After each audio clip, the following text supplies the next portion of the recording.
Rudimental Snare Drum Solo Accentuate from the Rudimental Cookbook by Edward Freytag.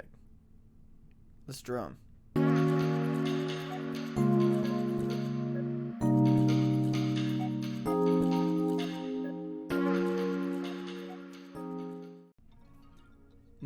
Checo. Okay, so if you haven't been able to tell, we are doing a breakdown of the drum solo Accentuate that is in the Rudimental Cookbook by Edward Freytag.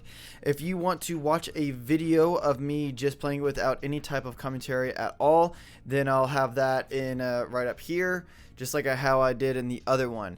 The last breakdown video was a little bit longer than what I was wanting, but we weren't just breaking down a solo, we were also breaking down how to learn a solo. But since we've already kind of done that, we're really just going to kind of focus on breaking down this solo. And the way we're going to do this is that we are going to break it down by just looking at the sheet music. And then we are going to break it down by looking at the sheet music along with a video of myself. And then lastly, we're going to kind of summarize the entire thing in certain chunks and things that you should work on in order to be able to play the solo. So at first glance, looking at this solo, the first few things that really jump out at me are all the rolls and all the diddles and all the different types of strokes of rolls that I see. I see some 5 strokes, some 9 strokes, even a 17 stroke roll. And I see not really so much dynamics, but the lack of crescendos and decrescendos. The only real crescendos and decrescendos we have is in measures 10 and 11 and 20. But I will say that triple F is really sticking out to me because that's obviously the peak of it, because I don't see anything else that's going to be louder than that in the rest of the solo. I see a bunch of triplets as well in measures 16, measures 27, 28, 29, and 30. And then the last thing that really kind of sticks out to me is in line 5 and 6, we have some rests. We have some 8th rest and we have some quarter rest, in which is some things that we definitely did not have in hot licks. And those are the things that really just kind of jump out at me at first glance. So if we go back to the beginning, we notice that we start at forte. So everything from the very beginning is going to be pretty loud. And I really kind of want to just focus on measures 1, 3, and 7 and look at these double stroke rolls. I realize that measures 5, 14, 15, and even 25 are also double stroke rolls. But if you can nail measures 1, 3, and 7, then those other ones will come naturally, because 5 is exactly the same as 1, 14 is exactly the same as 3, measure 15 is similar to measure 14, and measure 25 is the exact same as measure 7. So if you narrow it down to 1, 3, and 7, then you can really figure out these rolls. Now, the way to do this is you got to make sure that you understand how drum rolls work, and especially how the notation of drum rolls work. And if you don't, then I suggest you go back and watch my video where I talk about all about drum rolls and how the notation works and things like that. But to kind of sum it up for you, those diddle slashes are essentially just another beam for that note. So an example of this is if you look at beat 1, measure 1, that is technically an 8th note, but it has 2 diddle slashes. So it's adding 2 beams to the beam that is already there, making 3 beams. Generally speaking, anything that has 3 beams is the 32nd note. So that means that in beat 1 of measure 1, there's actually 4 32nd notes that release on the end of 1. That's how you get your 5-stroke roll, and it's doubled. Right, right, left, left, release, and then does it again. The best way to think about all rolls is that it has a base of a 16th note, and that every single 16th note is doubled, making it a 32nd note, twice as fast. So in measure 7's instance, you're going to be thinking 2 sets of 16th notes, 1 E-enda, 2 E-enda, and you're going to be doubling every single 16th note. In measure 3, you're going to be thinking 1 E-enda, 2, doubling each 16th note. And then in measure 1, you're going to be thinking 1 E-and, doubling each 16th note and releasing on the and. Now let's look at measure 2 real quick. We have this 1 and accent pattern. This accent pattern is so common. The 1 and 1 and 1 and 1 It's called lots of different things. Some people call it the mother rhythm. Some people call it an Afro-Cuban triplet. It has all of these things. It's the most common rhythm that you'll hear in just about any pop song.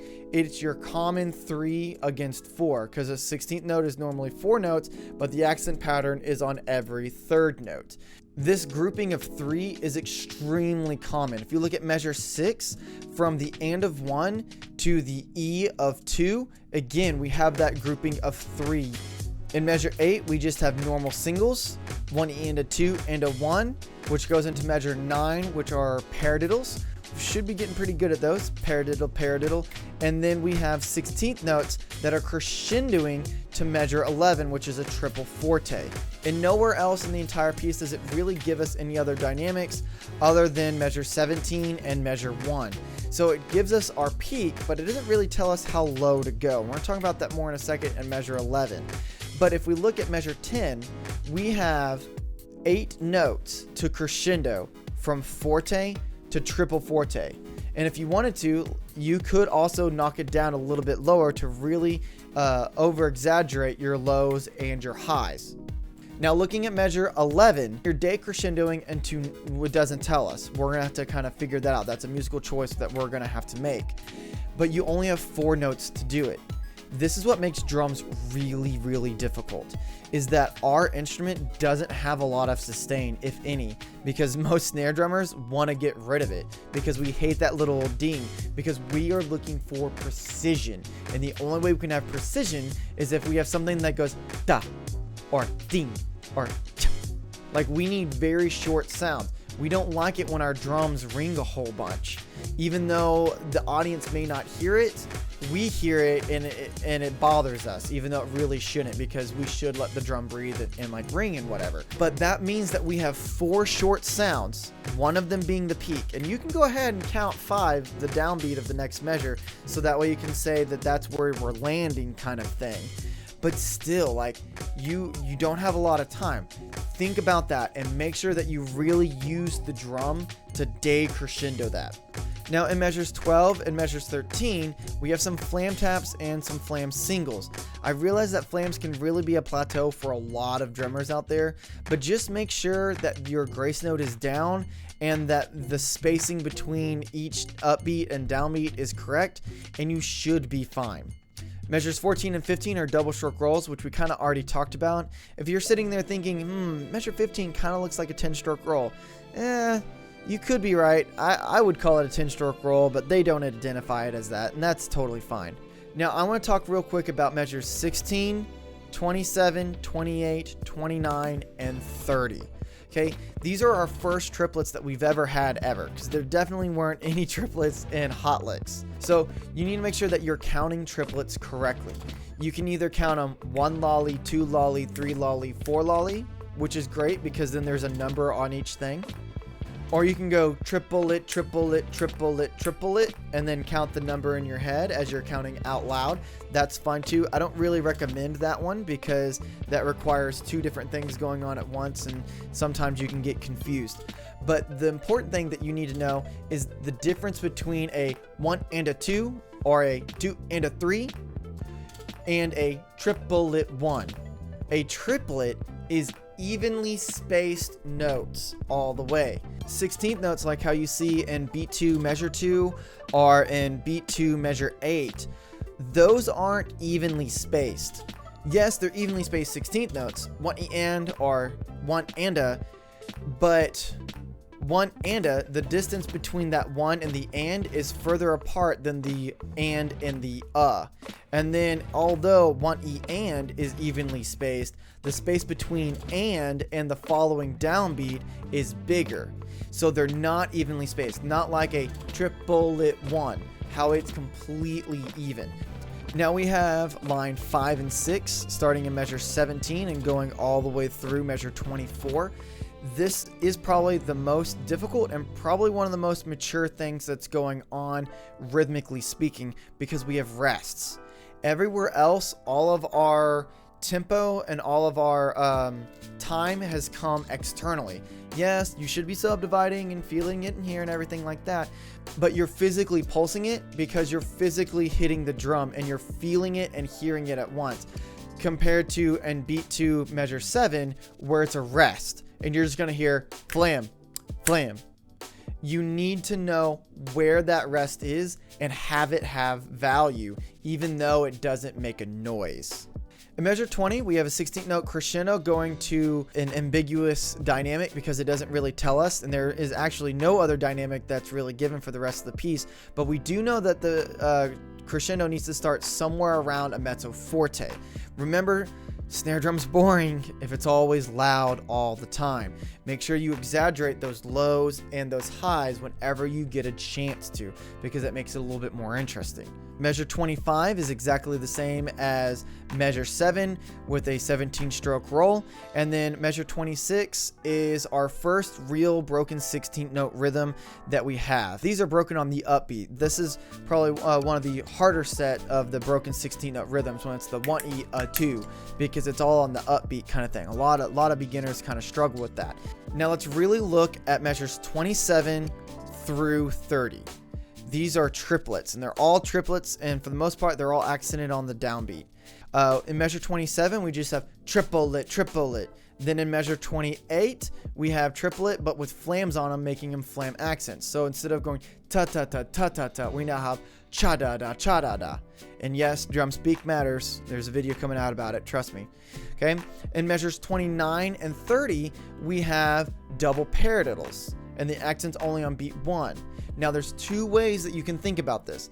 You can think about this as in 29, triplet, like a normal triplet, and then a pa-da-da. And then in measure 30, you have triplet and then pa-da-da. So you can go one lolly pa-da-da, one lolly pa-da-da, one. Now the other way you can think about it is just looking at it as a double paradiddle, and making sure that each note of the triplet is evenly spaced and going triplet, triplet, cha-ta-ta, cha-ta-ta, ta-ta-ta-ta-ta-ta-ta-ta-ta-ta-ta, boom. And you can think of it like that. It's a little bit more difficult, but it will definitely be way more even for sure. Now in measures 31, we have a 9-stroke roll, and that is very similar to what's going on in measures 3 and in measures 14, except instead of having 2 and, you have 2 and a 1. What makes this difficult is that you're going directly to a 16th note based roll from a triplet. So you need to make sure that you can change those basses, your bass feel from 1 lolly, 2 lolly, 3 lolly, 4 lolly, 1 e and a 2 e and a 3 e and a 4 e and a. You gotta make sure that you can really feel that. And then we end with measure 32 on some quarter notes. Now be very careful with these quarter notes right here, because your idea of time might be a little warped because you're used of subdividing triplets and then a 16th note roll and then going straight into a quarter note. So you're used to having all of these small notes, and now you have this big space. So the rudiments that we have here are 5-stroke rolls, 9-stroke rolls, 17-stroke rolls, single paradiddles, flam taps, flams, flam accents, and double paradiddles. That's a lot more than what was going on in the last solo. So make sure that you really kind of focus on all those rudiments with your practice. Now we've kind of already analyzed the sheet music, let's go ahead and look at a recording of it. Okay, have those 5-stroke rolls, 9-stroke roll. Again. Okay, so let's stop it just like right there and talk about this. We haven't really broken any of this down in this way, but if you think about it, right there, it's our opening statement. And if you notice, it kind of repeats it, but it does a little bit different.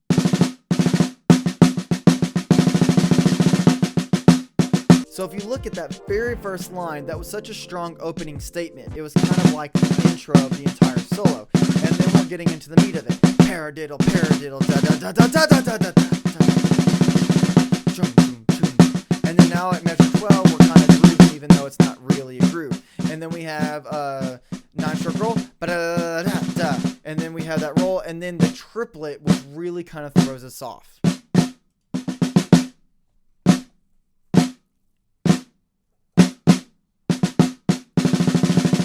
Really pay attention to when I switch gears between duple to triple. Listen to it again.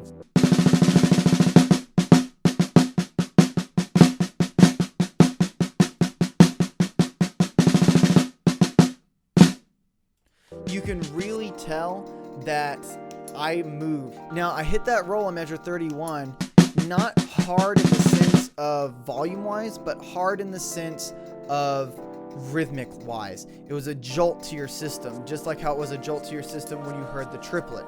Now, in measure 32, that all kind of flows together. That beat 2 kind of feels like a downbeat, and it's all because we're in this 2-bar feel the entire time. So to kind of summarize this, in order to come up with a plan so that way you can be successful with this solo, I suggest, for 1, playing a lot of 16th note timing.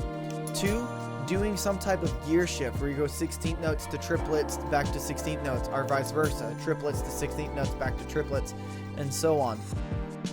And lastly, some type of 16th note accent pattern where you can really feel where the downbeat is supposed to be while you're doing all these accents that are all over.